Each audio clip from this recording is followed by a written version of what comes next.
And me and her, like, we weren't arguing, but you know what I mean? She was just like, you need to stop doing that. And then I tried to change the subject. I go, how is school going, boys? And my son's telling me, well, we didn't have school today, technically. I'm like, well, what's going on? He said, well, there was like a school shooting drill. I never heard of this. You know what this is?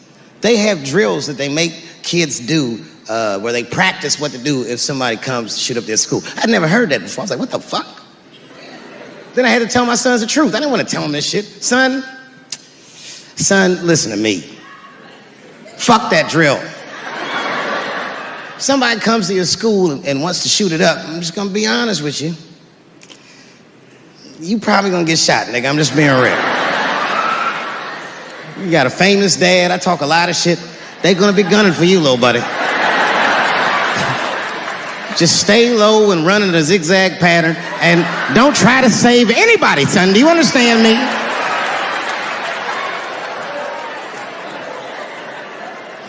Why would you have kids rehearse for some shit they have no control over? All you're doing is training these kids to worry. It's the stupidest drill I've ever heard of. And while you're in there training them during these drills, well, aren't you training the shooter too? This nigga's in here listening and learning like the other kids. Sit in the back. Where are we supposed to meet?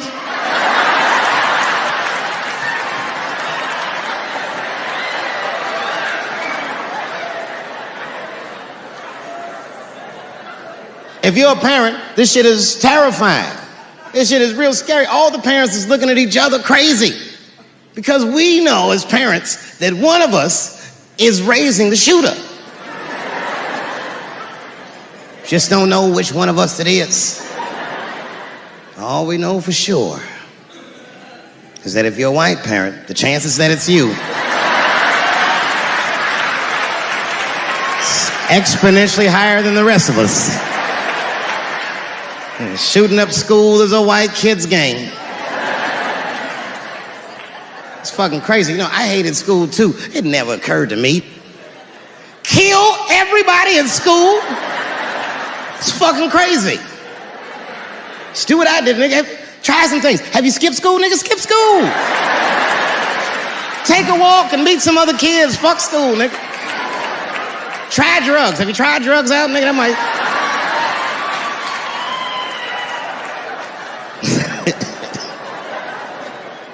Some scary shit. I've given this a lot of thought. I don't see any peaceful way to disarm America's whites.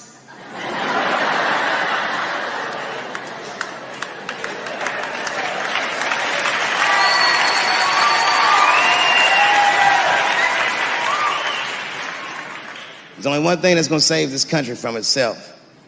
Same thing that always saves this country from itself. And that is African Americans. Right. And I know the question that a lot of y'all have in your minds is, should we do it? Yeah, fuck yeah, we should do it. Listen, no matter what they say or how they make you feel, remember, this is your country too. It is incumbent upon us to save our country. And you know what we have to do. This is a fucking election year. We got to be serious. Every able-bodied African American must register for a legal firearm.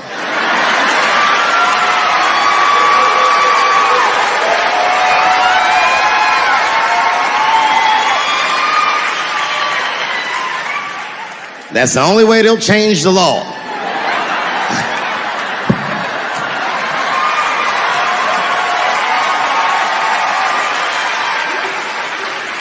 I hate guns, personally. I can't stand them. Yeah, but I have several. I don't want them, but I feel like I need them. Don't forget where I live. I live in Ohio. And anyone that knows anything about Ohio knows that even the word Ohio is an old Native American word. It means, literally, land of poor white people.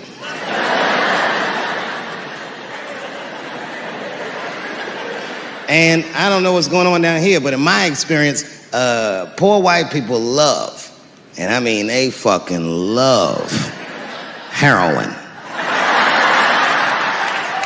They can't seem to get enough of it. I didn't even know what I was looking at first. I was just driving like, why are all these white people so sleepy out here? Do you think?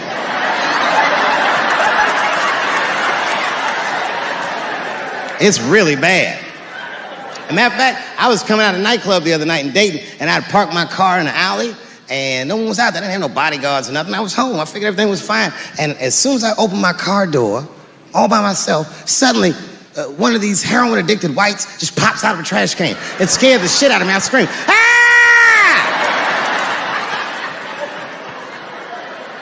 And then I realized it was a woman. She was fucked up. She's like, "Hey, man, relax, okay? I'm sick, all right? I need some drugs, man. Please, I'll suck your dick for $5, man." I was like, ugh. 2.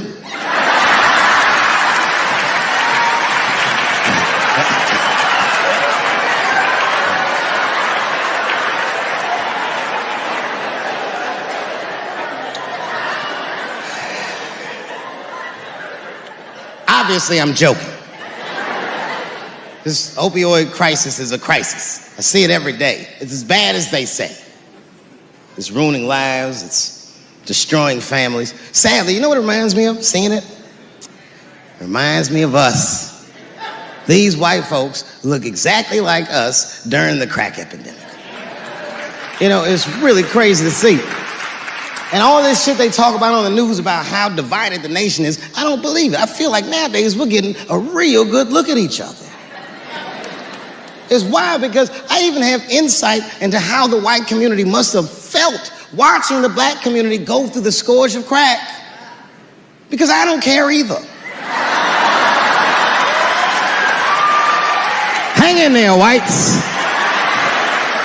Just say no. What's so hard about that?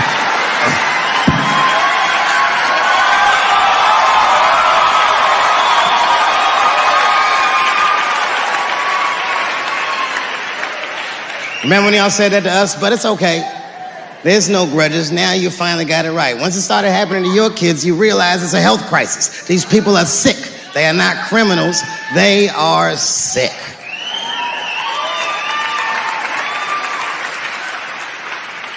Be that as it may, I'm armed to the teeth. First gun I bought was a 12-gauge shotgun. I didn't want the gun. Remember, though, I'd moved to a farm, and I was sitting there on the porch, and I see a white dude walking across my property, entitled, like he's supposed to be there. He had a rifle over his shoulder, too. Ain't that a bitch? I said, what the fuck is this guy doing on my property? I was mad as shit, but I was unarmed. So I ended up just waving to this motherfucker like a bitch. I was just like...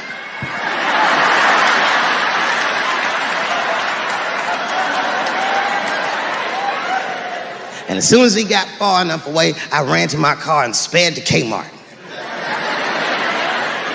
This is in a rural white area. And remember, I was nervous because the guy was on my property. I'm black and I was sweaty. You know what I mean? And I ran to the gun counter, black and sweaty, sweating and black. And I looked up at the nigga, I was like, I look like a slave or something. I said, I need a gun immediately, like that, just like that. The guy didn't answer, no questions. He just grabbed a 12-gauge shotgun, handed it to me. I'd never even held a gun before. I'm not a dummy. I'm like, well, I need some bullets too. And the guy reached under the counter, put 2 box of shells on the counter. He said, all right, buddy, which box do you want? And I didn't know. One box had pictures of some ducks on it. The other box had a picture of some deer. I said, well, what's that box with them ducks? He said, oh, that there's birdshot. And then he goes just like this, I'm not exaggerating, he goes, that won't kill a man.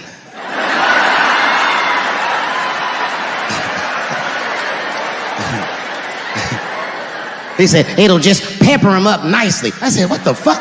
Pepper? You know what it means to pepper a motherfucker up? It means that when the shell explodes, hot BBs will shoot out of the barrel of the gun, not killing a motherfucker, but penetrating their skin and shallow flesh. Boy, that's gotta hurt. Hot BBs? Remember when Dick Cheney shot a motherfucker in the face and he lived? That was birdshot. I said, well, what's that box with the deer on it? He goes, oh, that there's buckshot. Gotta put a hole in the goddamn truck if you wanted to. Yeah, you know what? Just for yeah. Come here, Dave. Come here, Dave. Come here, Dave.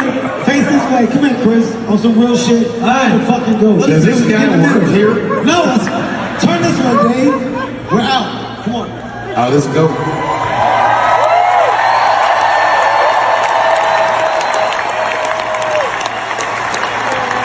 Hey guys, you can't make history without people at the end of the day. Kevin, wait. What? My tequila? Is this your tequila? Yes, Dave, it's my tequila. Yes, Dave. Dave, don't let, no, Chris, give it to the handler. Get the fucking goat to the goat trainer. No, give this nigga to me. No, I'm not gonna do that. Sir, get that fucking goat from Dave right Look now. how easy this goat comes with me. Right, sir, get this goat away from Dave, please. And I'm not gonna fucking deal with Dave saying some shit about the goat, and then now I gotta pay for that too. And don't hold the goat by its pussy like that. That's making me uncomfortable.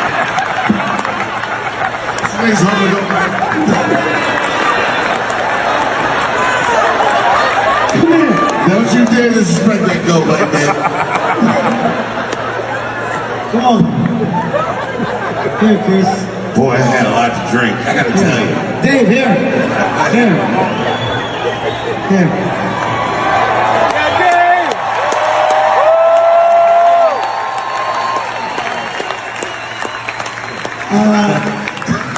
Come on. Thank you for joining me on 1,000 Ways to Throw Up. Now I'm gonna drink Kevin Hart's tequila.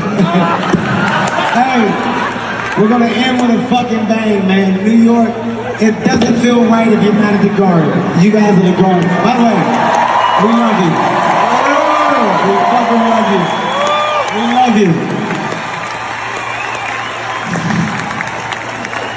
What a night. Dave, get your drunk ass off. No, wait.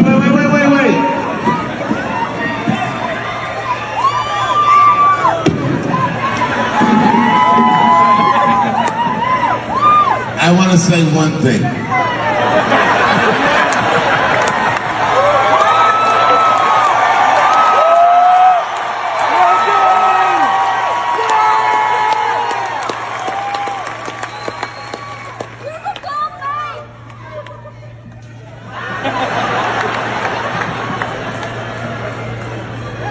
Listen.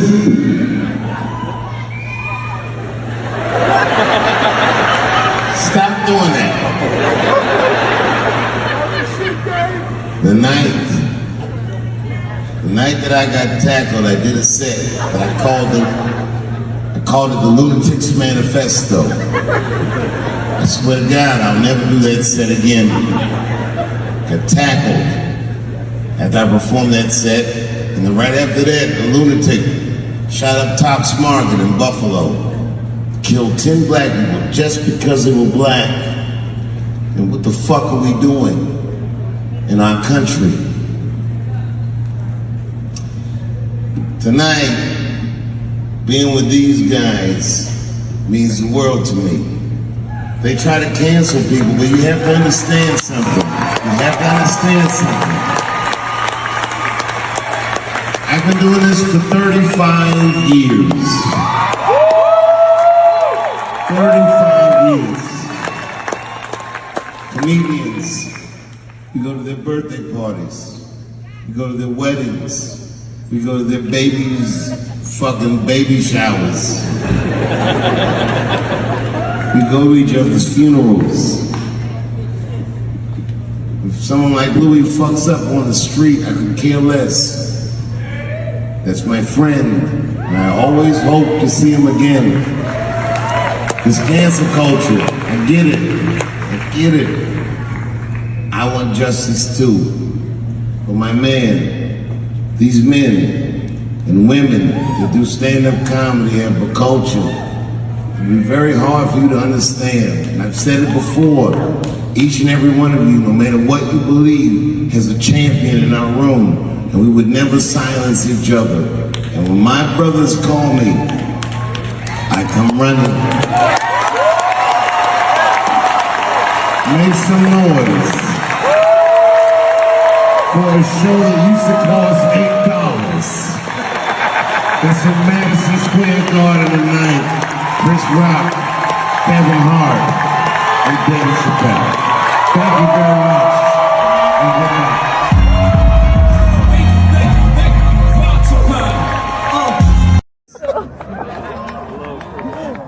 We'll slap him at the Oscars. That wasn't even the gangster part. The gangster was sat down and enjoyed the rest of the show.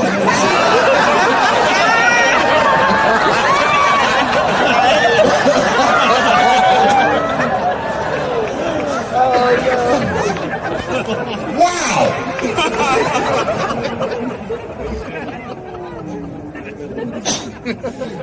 That was a tough one. I haven't seen a lot of wild shit in my life. Slap Chris. Now, I don't know whose fault that was. I don't know what was going on.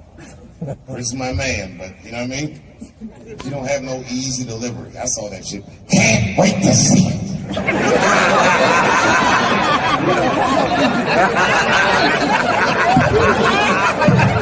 Can't wait to see it. I think was laughing at first.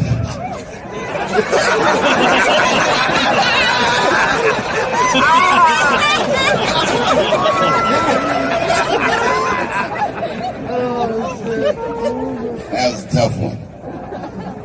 Everyone asks me what I think. I don't know what I think. They say, Dave, who do you think was right? Well, I mean, I don't know who was right or who was wrong. What I do know is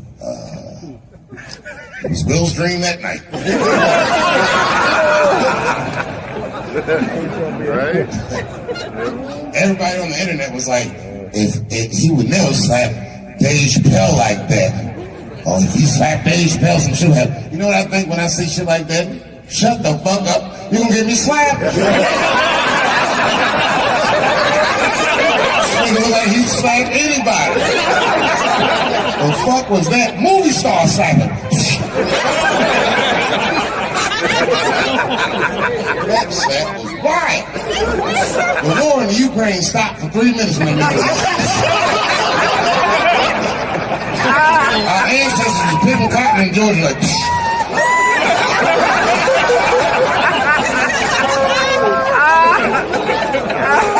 one slap.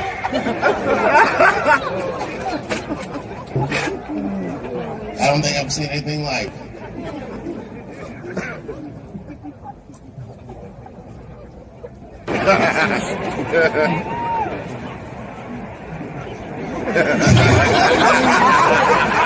He had an abusive father.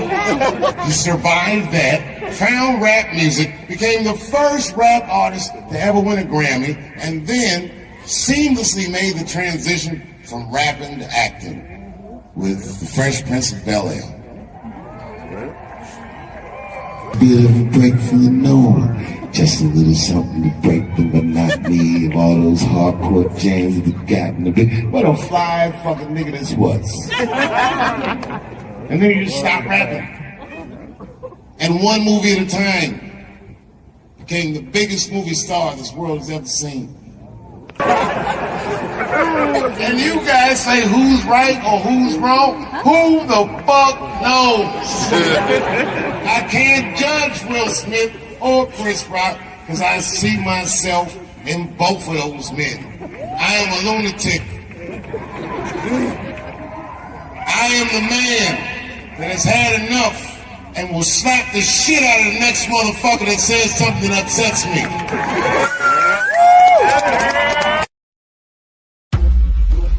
The crazy thing is I'm more nervous about doing stand-up than I am about bungee jumping out of a helicopter over the Grand Canyon. When you do music, you forget your lyrics, the audience knows them. And they catch up and they pick up, they go with it. With your stand-up, if you stutter, you stumble, if there's one moment where your heart jumps, they see it. To be able to stand on a stage with a microphone, no music, no backup dancers, no special effects, no second chances, just you, the microphone, and the crowd, to me is the hardest thing in entertainment. This guy is actually his first time doing stand-up. Feel like he might have a future in it. Make some noise for what's his face.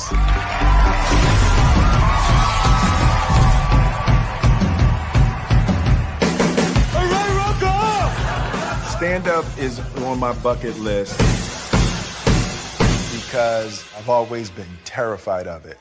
I remember this one. It straight the match like this. Said, what's that? Richard Pryor running down the street. There's nothing in entertainment that is more terrifying to me than standing up in front of an audience with just a microphone, with the anticipation that you will make people laugh. Yet when you connect to people, there's nothing like that. So I'm headed over to see the master. That's the first step of anything, anytime you want to do something new. And there's only one master that I would ever want to learn from in terms of stand-up. That's going to be a segue, right? That'll be like a segue. All right, so shoot, Dylan. This is how the anticipation builds. All right, so we got it over my shoulder, right? Yeah. Maybe drop into slow-mo, maybe some black and white, as we build the anticipation for meeting the master.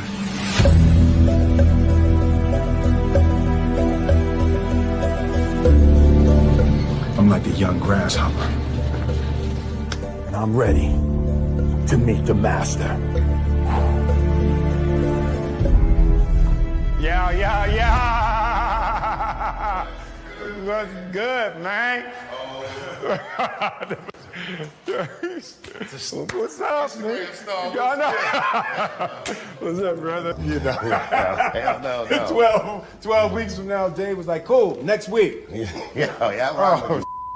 Yo, you call your brother, I come running, man. You know what it is, man. I appreciate that. Love, man. Appreciate you, man. So I just wanted to sit with you and get some pointers and some ideas. I've never done stand-up. Like, I've never used my life to create material to try to make people laugh. Oh, okay, this is gonna be fun. Yeah. All right, so I'll run down a checklist. Yep. All right, and I don't know who's directing it, but you might want to put these things on the lower third. Ooh, on the lower third. Yeah. Put it right around here. there. Should be some words, okay? See, that's why you come to a master right there. Yeah. You know, I know the lingo. The first thing I'll tell you is confidence is key.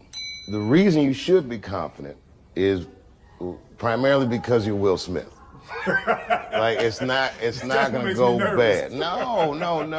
Because I've been watching you for years. You're actually a funny dude. I've spoken to you before. You're a great conversationalist. And what else do you really need? All you need to do is pick the right to talk about. Yeah. So then number 2, pick the right to talk about.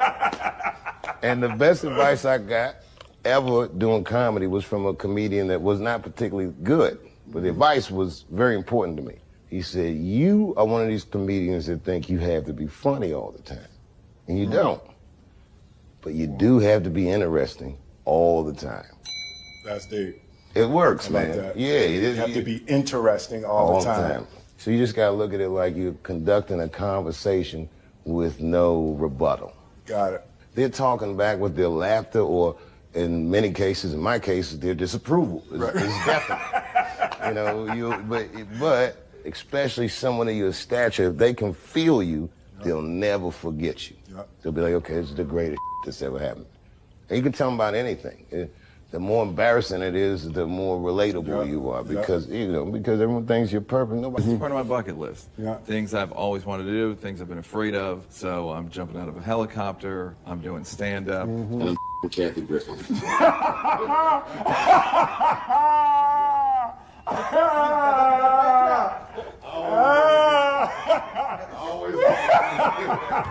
Yeah.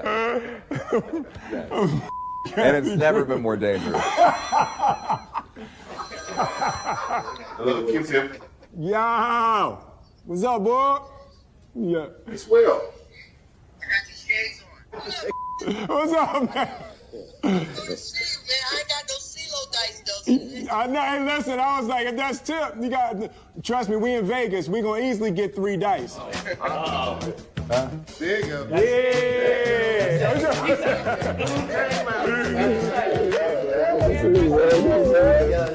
Right there. Yeah. It's a CeeLo King. Yo. Them dice. Don't let the smoke Dice. taste fool you. Listen, they just They'll do. take all your money. They just let the dice do. They do what I want them to do. They do what I want them to do. 1, 2.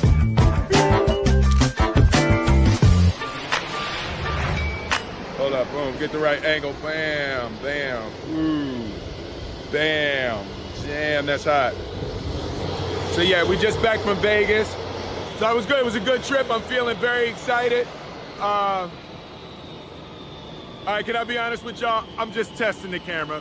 This is my first, it's a new camera, so I really don't have nothing to say. I'm just testing the camera. The stand-up is about exploring my life, having the opportunity to think about my life and think about my experiences in a way to craft them into jokes is a beautiful self-exploration. With me being the source of the material, I just need help mining my life and mining my experiences to be able to structure them into a routine. I got a sense of the type of stand-up I'll do. I think I'm a straight storyteller. It's not jokes for me as much as it's stories. As a fan, I kind of wanted him to talk about stuff that I want to know. You know, like how he feels about his family's success and how his family is growing and how they're all superstars. Talk about some close things that people really haven't heard about on stage. So it's gonna be really intimate. It's gonna be a door opening into Will's life.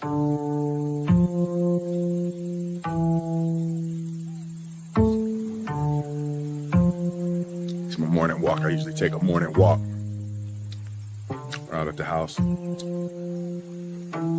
Jada turned the whole damn house into a set. See that? Look at all that. What the f is that doing? What is she shooting on the roof? Y'all see that? That's my house. I have lost control of my house.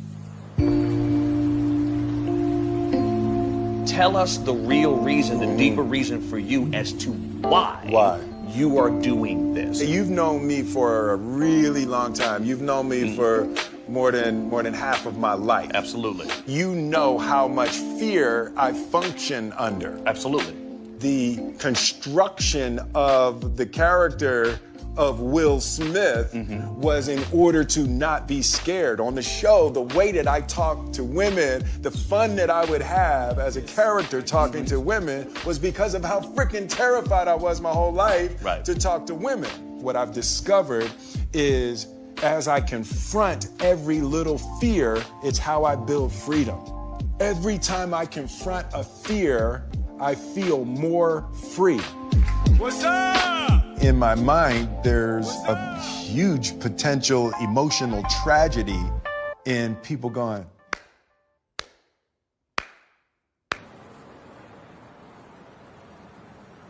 I'm getting nervous. Are you? We're getting close. Yeah, I'm actually getting nervous. I'm gonna learn something about myself. One of the things I'm already clear about is I care too much what people think about me. Like there's something I have to earn from people, like addicted to adoration. Right? I thought I had broken that.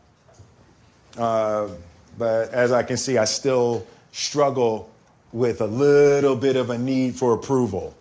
The nerves around being judged are huge for me. It's been a big part of the difficulty in experiencing the joy that I want to experience in this life. And even doing the stand-up, if it sucks, it sucks, but I'm not going to allow the fear of the disapproval of others to keep me from living the way I want. The good news is, fear is good for comedy. Really? Okay. Yeah, it's the best. I need that. One of the best shows I ever seen, a guy that went on was terrified. Love it. All right. Yeah, no, Good. that's good. So I'm lined up for that. Yeah. I'm definitely lined up for that. The other thing is you gotta remember, you're a big star. Yep. If you look anybody directly in the eyes, they might look away. Wow. That's the power of celebrity. And you're a good dude. You don't have to put on any airs. You just, whatever. You know, I mean, being a good dude in comedy, that's rare. Yeah. Comics are ass to the nicotine. You know the hardest part for acting with me? Not looking in the camera. Not looking at I can't even do the basics. Do you have any comments about Kanye West running for president? What? Kanye West running for president. I've heard nothing about this man. Oh, really? No, I haven't heard anything about this. Okay. Man. All right. Well, hopefully we'll get the right celebrity in office. Yes. Can you, Will Smith, or you run for president? You would vote for me if I ran? I would. All right, Yeah. I'm gonna consider it. I'm gonna take that under advisement. Please. And I'll be the vice president. That way, nothing bad will happen to Will. Oh my gosh, that is wonderful. A rock and a hard place. We're calling that ticket. I love you guys. I love you. Be well. We have to make a movie together. That will be hilarious. Hey man, what's my last minute pep talk? You said something to me in Vegas that I've been thinking about since you said it, about confronting fear, like that's what your life's about. Yeah. And I'm like, that's a great way to live. Mm-hmm. But the thing that is so admirable about it is, even myself, I rarely step out of my comfort zone. Yeah. Let me tell you, you know who makes me nervous when they're in the audience? Who? Eddie Murphy. Really?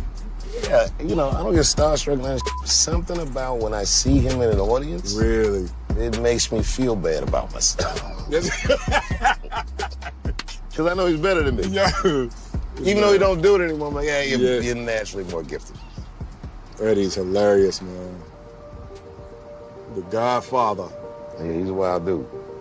Growing up with Eddie Murphy, you know, I was from the Eddie Murphy generation, and it was just a superpower. It was magic to be able to stand on stage and make people feel like that. Even though it's 1982, it's still a risky business to be the first black president.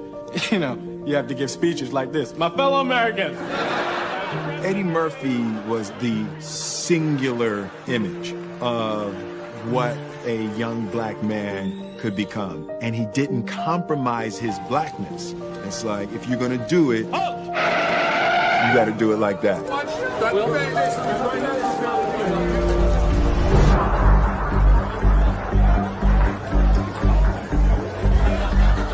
Feel that energy? Feels good in here, doesn't it? Well, don't forget, herpes is in the room. I've definitely used fear to overcome my internal and personal weaknesses. How can I use the negative emotion that I'm experiencing and direct it toward positive outcomes? I want to bring another guy up to the stage. This guy is actually his first time doing stand-up, but I don't know, something about this guy. I feel like he might have a future in it. And every once in a while, as the host, you got to go with your gut. So please give this next gentleman a warm round of applause. Make some noise for What's His Face.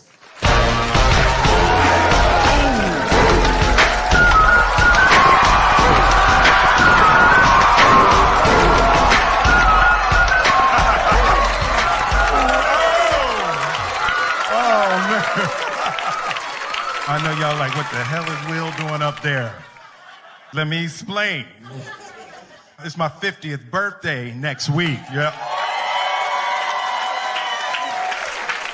And I've decided I'm gonna do every damn thing I've ever wanted to do in my life. I'm gonna meet everybody I wanna meet and go everywhere I wanna go, you know? So this is one of the first things on my bucket list, is do stand-up. Next week, I'm bungee jumping out of a helicopter over the Grand Canyon on my actual birthday. Third episode, I'm gonna have sex with Kathy Griffin.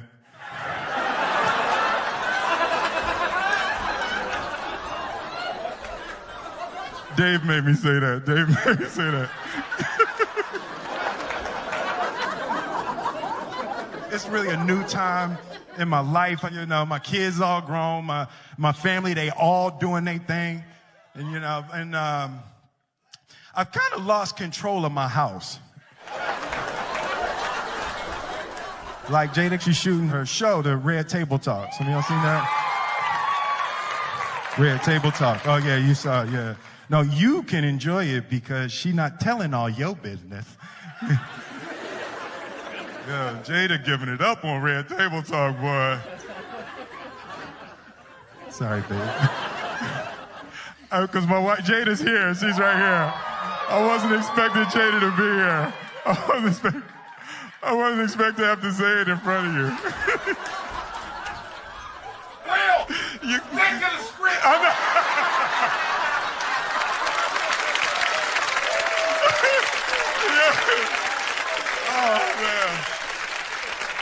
Oh, man. Even Jaden, like Jaden, that's my dog. Jaden was my one family member I thought I was going to have. He got this new joint, Icon. I don't know if y'all heard what you call an Icon living. Start a record label, Misfits. Yo, that joint is crazy. He recorded it in my house, put it out, and never said to me. I found out on Spotify. And I'm looking on my playlist, like, new music from Jaden Smith. Like, who the is Jaden Smith? You know, and I get to the house. I'm like, yo, Jaden, dude, that Icon joint is fire. He's talking about, shh, mommy's shooting in the other room. So I'm like, hey, yo, Jaden, man, that joint is hot. Yo, hey, you think I could jump on that remix? He talking about, I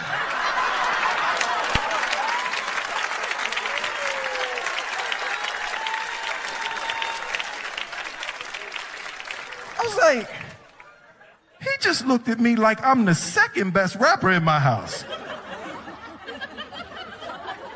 So I waited for him to go to sleep. I went in the studio, I jumped on the remix anyway.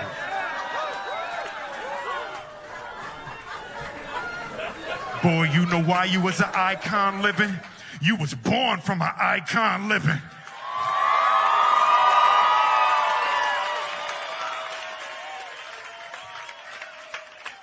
While he was still asleep, I just got all my Grammys and put them all over the house.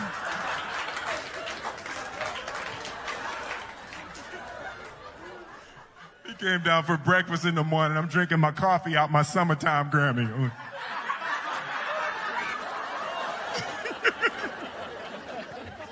I'm petty. Like, I'm not even going to front. I'm petty.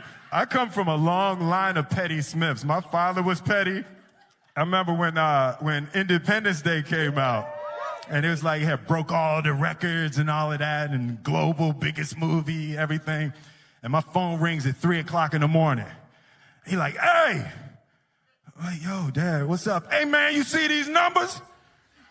I was like, it's 3 o'clock in the morning, Dad. I ain't see that. Hey, remember I told you there ain't no such thing as luck. Remember I told you that? I'm like, yeah, Dad, man, I remember. Remember I told you there ain't no such thing as luck, only what you make. Remember I told you that? Dad, I remember. It's 3 o'clock in the morning. Remember I told you there ain't no such thing as luck. Luck is when opportunity meets preparation. Remember I told you that?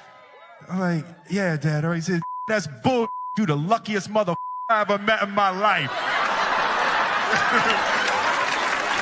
I'm Will Smith. Thank you very much.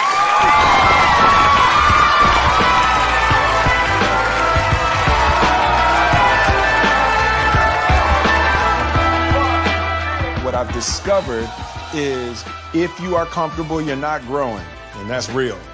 As I confront every little fear, it's how I build freedom. Every time I confront a fear, I feel more free. It's what Buddha called sublime detachment. Life is so much fun when you don't give a Performance so fun, top of my game, the sound of my name rings like the cock of a clock. Explain my fame easy, I just shock them a lot. I first fake left, move right. All it takes is you to underestimate me, then my ego ignite. When I walk to the stage, it's like a big fight. It's all. You know, this might come as a surprise to many of you. I didn't prepare a speech. But that's not because I didn't care. In fact, it's because I cared so much. If you could imagine sitting down and trying to write something about someone that you feel so much about, the way I feel about John, it's very difficult. I won this prize 2 years ago, and I'm imagining, John, that this is a surreal experience. I imagine you probably didn't even give a till last night. And then last night, you saw all your friends gathering, you saw everyone dressed nice, and you realized he was still alive to see this. It's like getting a preview to your funeral. In our line of work, context is everything. And me and John have a very unlikely friendship. The context of that friendship happened in a comedy club in New York City. John being 10 years my senior, I was 17. The first time I saw Jon Stewart, right before he walked in the door, I heard two waitresses at the club talking about how handsome he was. And then they go, oh my God, there he goes. And I looked over and I said, he's all right. So what happened was at night, I would go to the Comedy Cellar, and they'd put me on as the last guy every night. There's 6 billion people in the world. You can't make 6 billion anything without some of them being very up. Open up a bag of potato chips. What are there, 40 in there? At least 5 of them are burnt and bent over. And it's the slot that they give someone that for some reason they think, let's just see what happens to this guy. The thing I remember, being 17 in an adult world trying to make something of myself, is how kind he was. People like John made me feel safer. He's a friendly guy.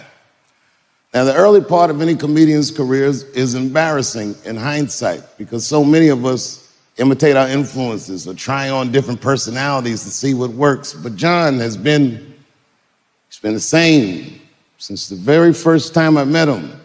Nice and present. In 1999, he got The Daily Show. That show languished for 3 years before he got it. No disrespect to Craig Kilburn, but you know what I mean? Yuck.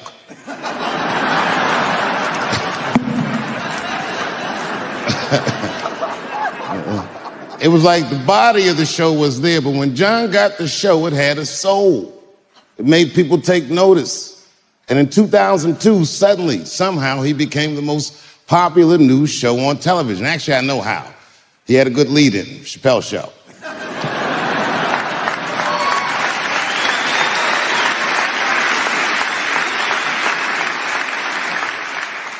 And in that context, it was post 9/11. My career was the first time that I can really remember that there was a stove too hot to touch. No comedian was allowed to talk about the war or Janet Jackson's titty coming out of the Super Bowl. You remember that? You remember that memo that went around?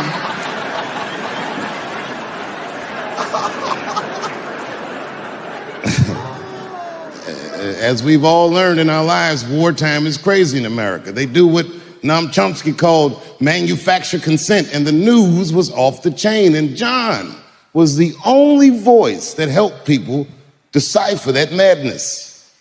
It was a really remarkable thing to watch. We told you that it wasn't going to go so well. Yes, we called it shock and awe, but we meant that in the way of you'll be shocked at how it doesn't go so well. And that will make you say, oh.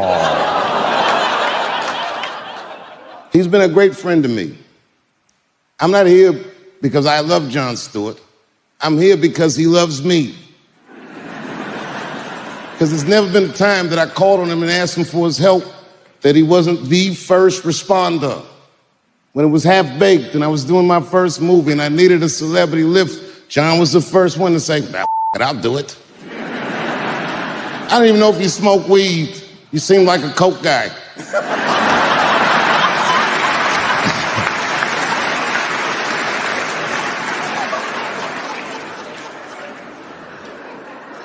The city close to where I live, Dayton, Ohio, had a terrible mass shooting. 9 people were killed, and I called my friends, and they all pulled up. But John, you were the first one that said, I'll be there. And just days after that massacre, we took that neighborhood and made a much better memory for them. They saw love and support from voices that they trust. When we were on Comedy Central, I picked the brand of irreverence. I said, I'll touch everything they say I can't touch. But John's voice became one that was synonymous with trust. And he left right before the Trump administration, the most cynical time in American politics. A time when nobody trusts our media, where a guy like Donald Trump can just say fake news and he say, I just believe this orange-head guy. And we miss you very much.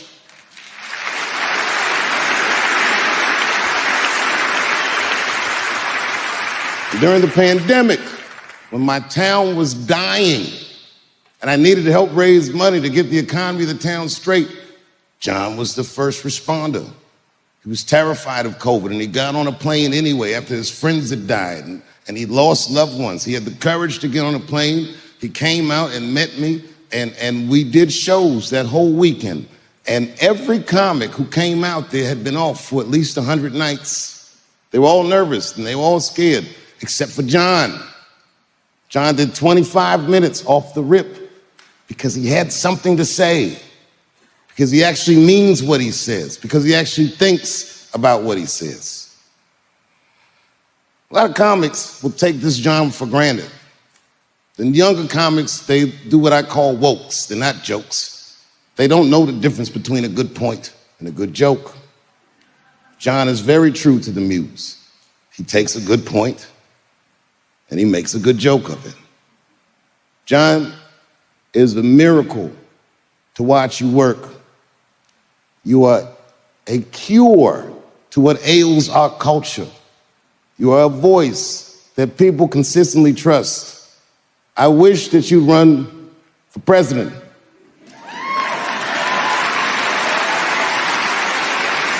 But I imagine that would be hard for a Coke guy to do.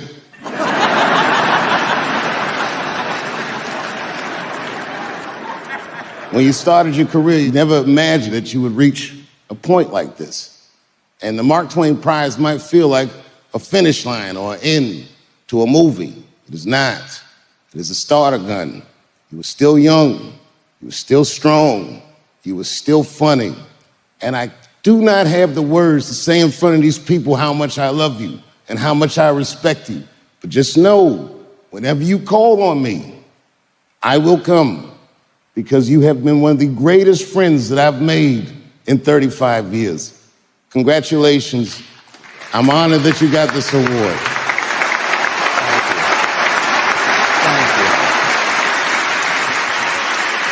I'm sorry I got it before you, but I'm your lucky lead-in. Jon Stewart, ladies and gentlemen.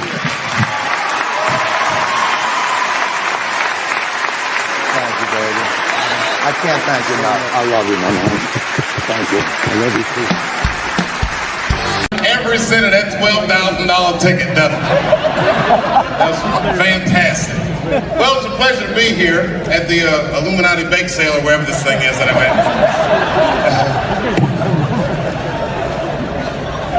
I gotta tell you, I was nervous. Hey, how you doing? You know, it's funny when you see a black person in a room like that, and you're like, oh, she owns BET.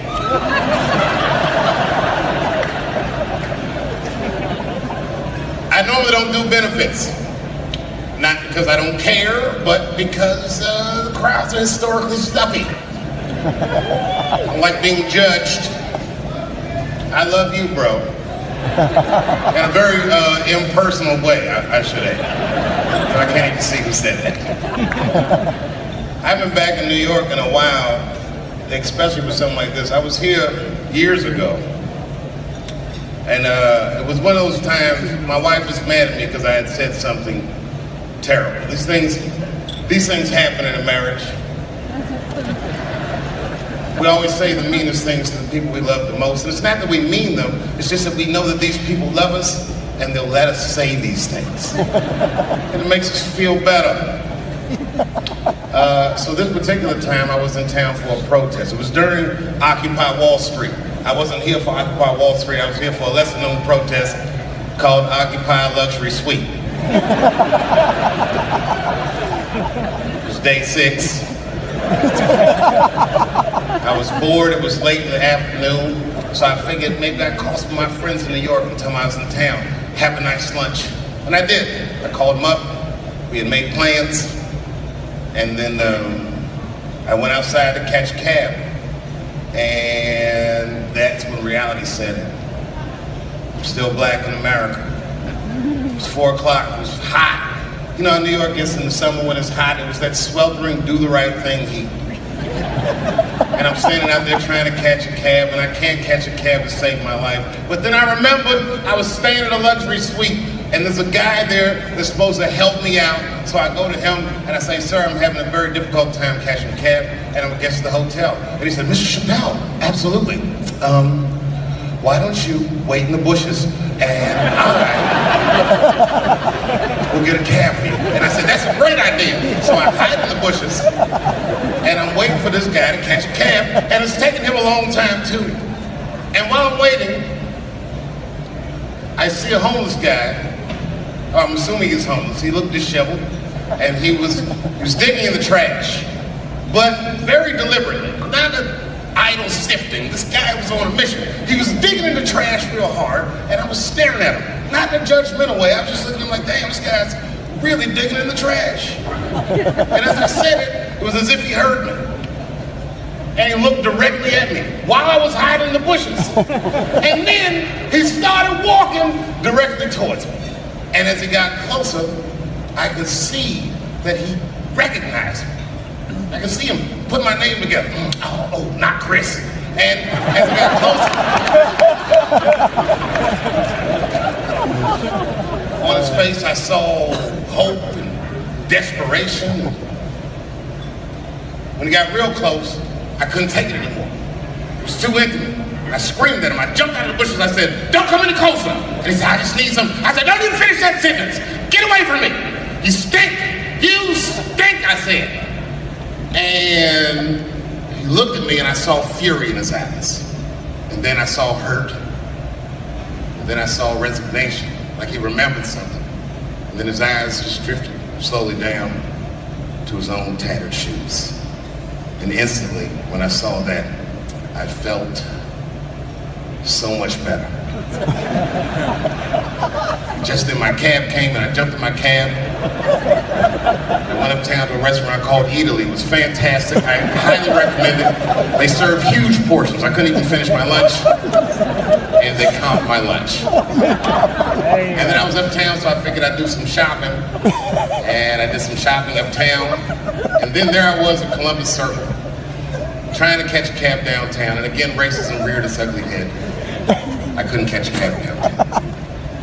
And then I remembered, holy shit, I have $5 in cash on me. So I went across the street to Central Park South and I caught a horse and buggy all the way from Central Park South back downtown to the village. It was beautiful.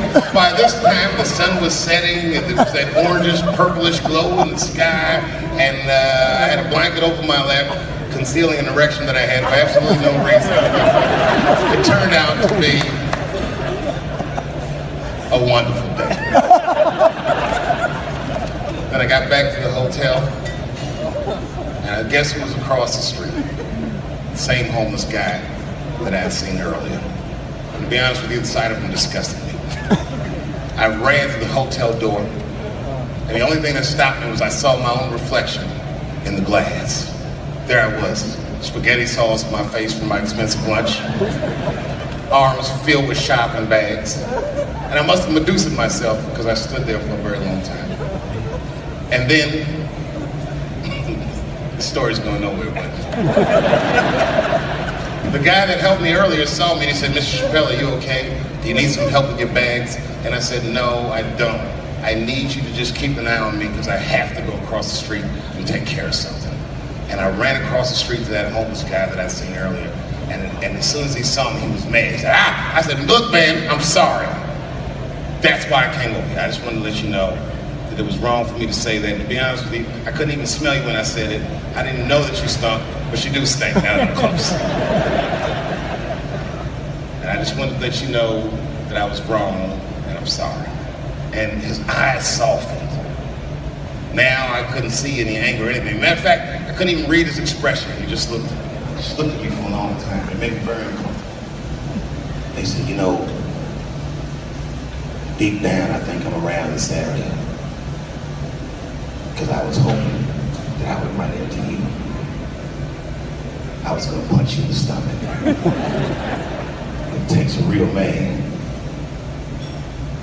to know when he's wrong. And it takes a bigger man than that to admit that he's wrong. And you coming over here and apologizing to me, he said, that's no little thing, young man. And I accept the apology. And I said, well, thank you very much, sir. And I don't mean this in a bad way, but I had a wonderful day today. I said, it was a beautiful day. And the only time I felt bad all day is when I thought about you. And he said, that's fucked up. I said, I know. But I did think about you when I was shopping, and I bought you something in case I might have saw you. He said, you bought something for me? I said, yes, I did. And I set all my shopping bags down, and he went up to that shopping bag, and he looked in there, he said, oh my God. I said, not that one, motherfucker, this one's for me. And I handed him a Macy's bag. He said, oh my God, is this for me? He says, for you, go ahead, look. He said, this is a brand new lime green velour Sean John sweatsuit. I said, yeah, same shit Puffy wears. And he said, man, thanks, young man. And he started to put it on right there on the street. I said, wait a minute, that's not all. Look in the pocket. They looked in the pocket, and he was like, is this a, I said, that's right, a marijuana cigarette? I said, yes, that's right. He said, I have not smoked marijuana since Vietnam.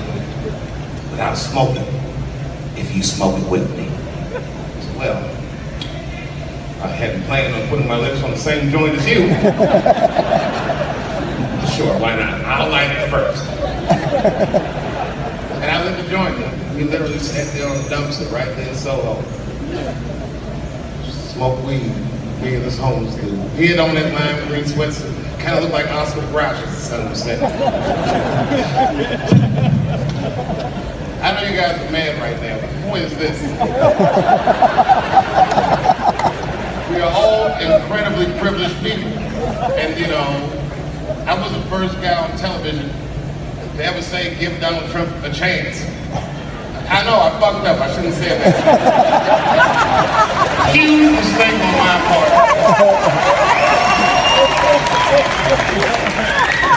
It's going worse than I ever dreamed it would go. It really is going bad. I think he's in trouble. I think, like, I'm worried about his well-being as a dude. He doesn't seem like he's... The guy held a press conference where he asked the media to stop finding shit out. He said, no, I don't think that's gonna work. You ever see that press conference? You don't know how scary the things that I see in my briefings are. I don't think you're supposed to tell us that, sir. Tell us that shit is scary. Who does that? Even as a parent, do you do that? So the kid's saying, hey, little man, look, I'm 3 months behind on the rent, and I'm worrying this month. I don't know if it's gonna work out. Go to school and have a productive day.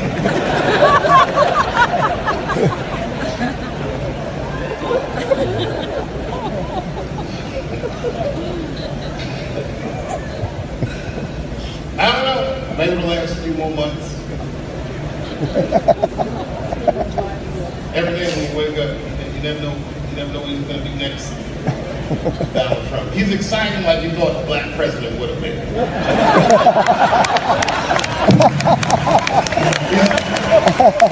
action-packed in a way we've never dreamed the president would be action-packed.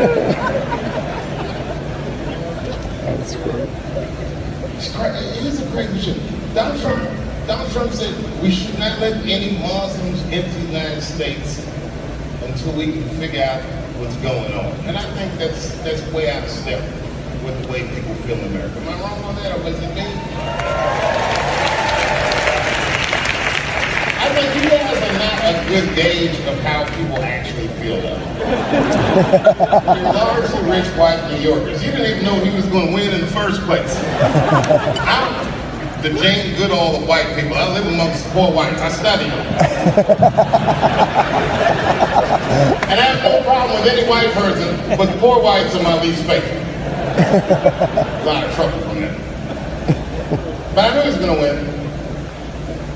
And I just felt like he was out of step. Like, I feel like most Americans believe that we respect each other's beliefs, whether we share those beliefs or not. I know I feel like that.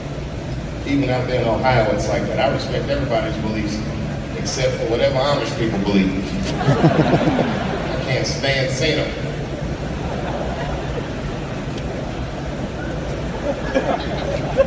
See, I took a long pause because I meant that shit. I don't respect other beliefs.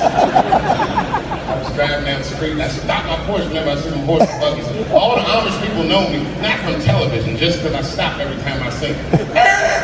Ezekiel. He says, get away from me, E. Ezekiel, come on, bro. Are you sure?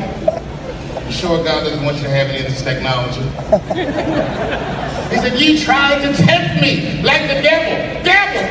I'm trying to put you onto the game. I just went 30 miles in 25 minutes. It's a big world, Ezekiel. You don't even know what the weather's gonna be tomorrow, do you? You don't even know there's a valuable Pokemon on your shoulder.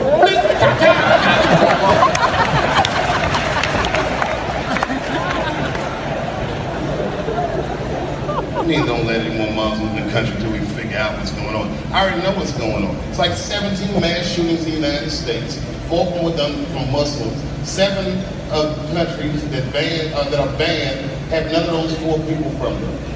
The other 13 shootings was done by crazy white people.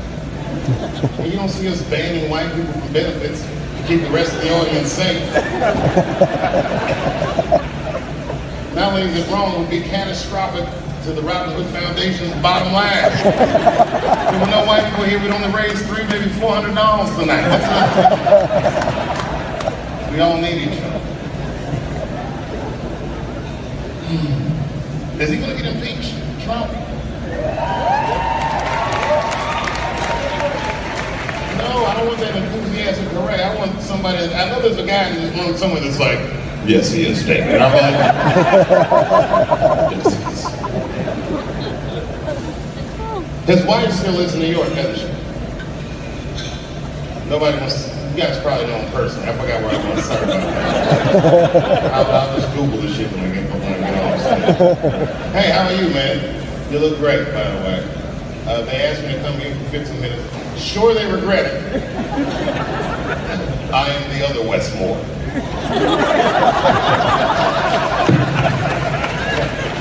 I read that one. The other Westmore. I know Westmore's in here somewhere. Congratulations, West. Every time I see you, I'm impressed beyond my wildest dreams. Never met West personally, but I'm definitely impressed. You know, because I know West. Is that you? Hey, man, it's very good to meet you.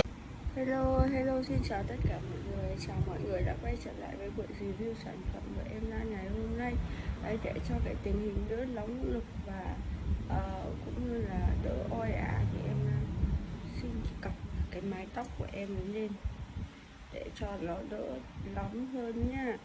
Đấy, gọn gàng thoáng mát đấy. Còn cái cặp đằng sau nữa còn chưa cặp được thì hello, xin chào tất cả mọi người nhé. Chào mọi người đã quay trở lại với buổi review sản phẩm của em Lan ngày hôm nay. Thì hôm nay em Lan sẽ mang đến cho mọi người một sản phẩm mà các bạn nhỏ rất chi là yêu thích. Đó chính là cái sản phẩm bút sát màu nhé. Bút sát màu đây ạ. Đây là đây là cái hình ảnh bút sát màu nhé.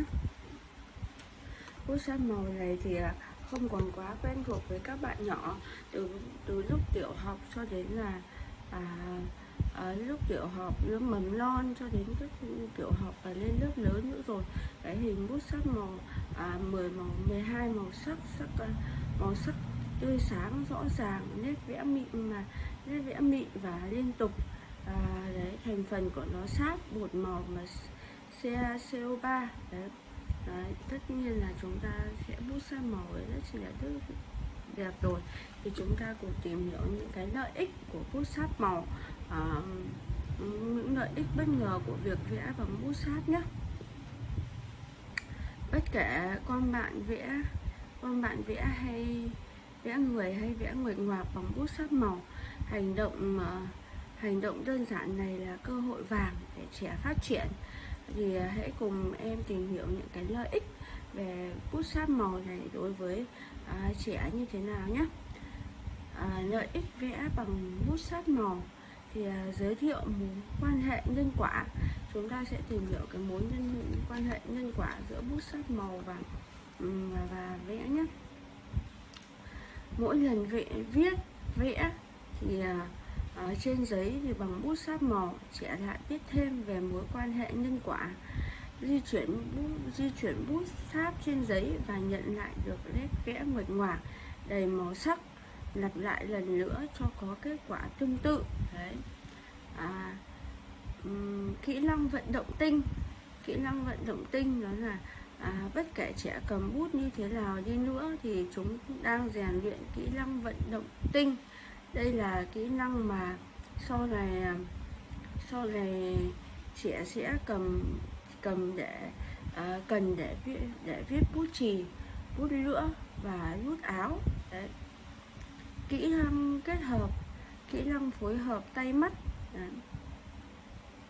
Cầm bút sáp lên rồi đặt nó vào vị trí nhất định trên giấy.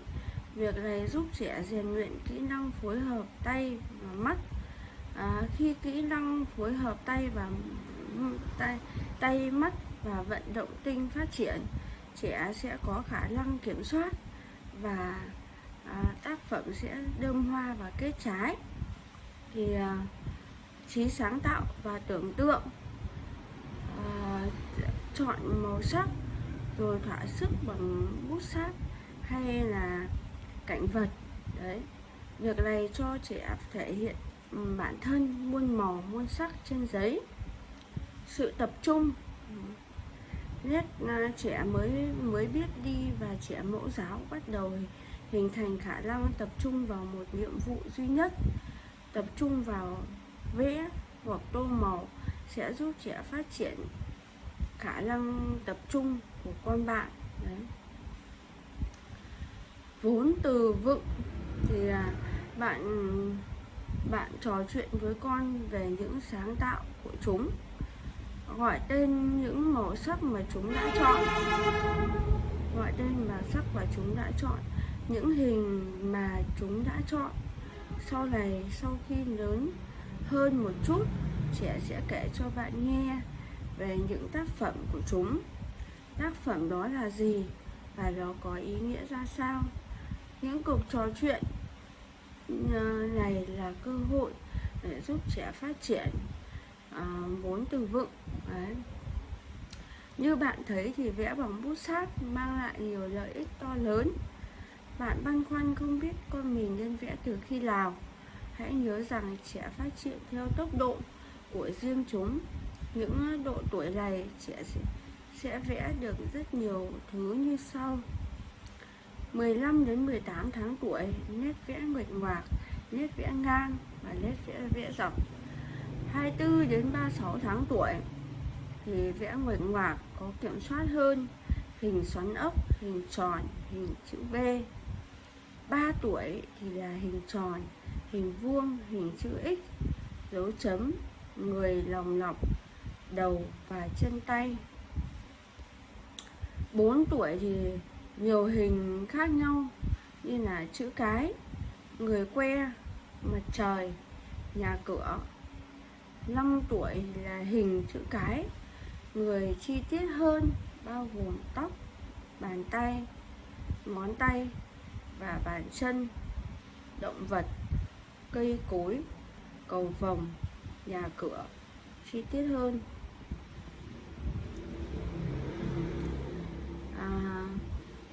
Bút sáp màu, một dụng cụ để vẽ được làm từ đất sét, phấn, plumbago, màu khô và sáp. Có hai loại bút sáp màu là bút sáp màu và bút sáp màu phấn. Đấy. Bút sáp màu được hình thành từ thế kỷ thứ 19, cung cấp tất cả các khả năng của các điểm than, chì đen và trong sự kết hợp. Đấy. Bút sáp màu hay còn gọi là bút sáp thì là loại được hầu hết trẻ em sử dụng để vẽ tranh. Nhưng vẽ tranh hay là những nghệ thuật sử dụng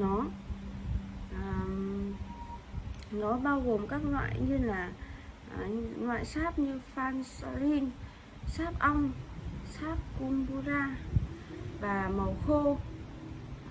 Một số chất liệu tổng hợp giống như sáp cũng được sử dụng trong bút sáp màu hiện đại.